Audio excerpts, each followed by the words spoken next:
reto olona reto dia nitsikera saro-piaro ary sarotiny tamin'ny fireneny.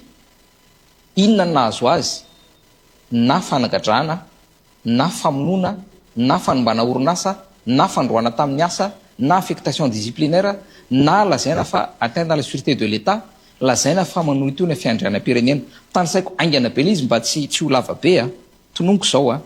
Misy an'hoe Arfine, Sabrina, Roli Mercia, Berija, Bola Rajona, Maherlanto Manandafy, Faniry Soernay, Vantel Maraparany, Colonel Charles, Lola Somaharo, Gazikarafeny Sod, député Fetra, député Riny, Hermana Razafy Mahefa, Christine Razana Mahasoa, Noël Arikotondrasoa, Olga Malason, Patrick Rarmanana, Masy Golamali, Sareraka, Kam le mpanao gazety Thomasina, Thomas Razafindremaka, Natasha Razafy Arsoa, Rivinala Razafson, Angélique Razafy Razoary, Ketaka Andrina Rafitson, Dominique Rakotomalala, Lazare Razafson, Patrick Rarmanana, Vonso André Manjato, Guy Maxime Raleseny, Fernand Selo, Nini Doni, Jean-Luc Biarnirina, Jean-Luc Zavodzara, Colonel Fanaper, Camarade Kanto, reto ny syndicaliste, Barson Rakotomanga, Samy Grégoire, Fama, le Tom Sena, Jersoula Arbera, Frédérica, Tom 6FM, Stanley Ramarvelo.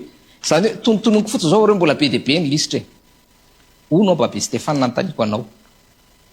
Fantatrao ny nahazo an'ireo olona reo, ianao mpanao gazety. Niaran'ny tsirariny reo, victime reo. Misy tamin'ireo ny gadra, misy tamin'ireo maty tany ampigadrana, misy tamin'ireo maty zanaka, misy tamin'ireo ny taraina ranomasy isan'andro entiny any vady aman-janany, misy tamin'ireo mipotika fiainana, rava tsisy avenir atsony. Ka androany ve rehefa miasa ny fitsarana, mandray fepetra ho an'ireo izay nanao tsy mety. Eto zany dia tena mitodika mihitsy hoe andao faritana miaraka tsara ilay valifaty politika.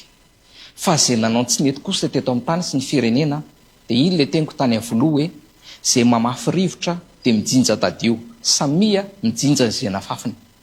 Fa reto olona reto zany, raha tsy nitsatra tamin'ny asa ny fitondram-panjakana teo aloha io, izay velona tamin'reto aiza ho aiza amin'izao fotoana izao. Fa miala tsiny kosa Babe Stéphane sy mipijery antsika fa ty tsisy resaka valifaty politika.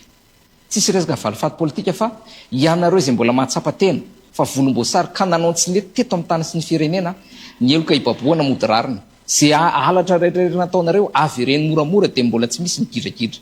Tsy fandrahoana zany sanatria. Fa zay fotsiny hoe aleo anao ny asa ny fitsarana, fa ny nataonareo tamin'ireo olona voatononareo sy izay mbola tsy mitena rehetrarehetra any a, tsy ho zakanareo. Ianareo sy Andriamanitra no mifanaraka amin'izay. Fa aleo hiasa fotsiny le fitsarana, fa tsy vao mitelikely dia valifaty politika, aza mifanenjika, samy malagasy tsika, samy te-ambaroso Madagasikara. Tsia. Io tsy sentiment io. Tsy sentiment io fa izay nanao tsy mety dia aleo samy mijinja izay nafafiny.